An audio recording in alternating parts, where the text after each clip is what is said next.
तो सीएम पुष्कर सिंह धामी हरिद्वार के दौरे पर रहे। इस दौरान मुख्यमंत्री ने अधिकारियों के साथ विकास कामों की समीक्षा बैठक की। सीएम धामी ने कहा कि उन्होंने अधिकारियों को दिशा निर्देश दिए हैं कि शहर में हो रही जल भराव की समस्या को जल्द से जल्द दूर किया जाए। नेशनल हाईवे चौड़ीकरण के बाद कई जगह पर जल भराव की शिकायतें भी आ रही थी, उसे भी दूर करने के लिए कहा गया है। इसके साथ ही सीएम धामी ने कांवड़ यात्रा को लेकर भी अधिकारियों के साथ बैठक की। मुख्यमंत्री ने कहा कि सभी अधिकारियों और कर्मचारियों को सख्त निर्देश है कि समय से ऑफिस जाएं और समयबद्ध तरीके से लोगों की समस्याओं का समाधान करें।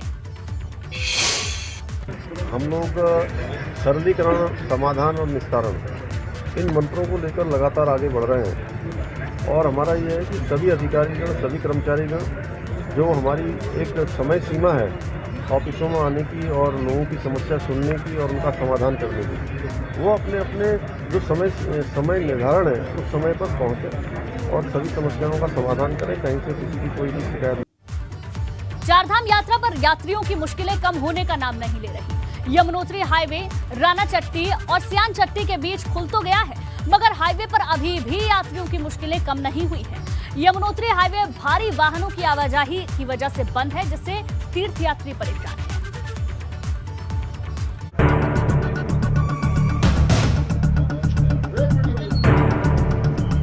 ये तस्वीर यमुनोत्री हाईवे पर चारधाम यात्रियों की राह में आ रही दुश्वारियों को बयां कर रही है। एक तरफ गहरी खाई और एक सकरे रास्ते से गुजरती बस। जरा सी चूक हो गई तो इस बस को खाई में गिरने से कोई नहीं बचा पाएगा।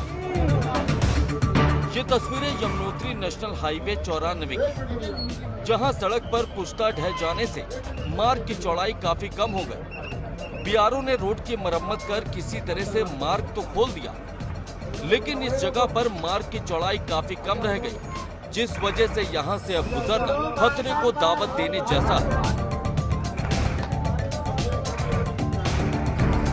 यमुनोत्री जाने के लिए यही मुख्य मार्ग है। इसके बाधित हो जाने से यमुनोत्री धाम की यात्रा भी बंद हो गई थी। मार्ग तो खुल गया, मगर अभी भी यहां से बड़े वाहनों जैसे बस और ट्रक की आवाजाही में खतरा है। इसीलिए एहतियात के तौर पर भारी वाहनों की एंट्री बंद कर दी गई। इस वीडियो को देखकर आप भी अंदाजा लगा सकते हैं कि मार्ग कितना खतरनाक है और यहाँ से गुजरना जान को जोखिम में डालने से कम नहीं है। एबीपी गंगा के लिए बड़कोट से नितिन चौहान की रिपोर्ट।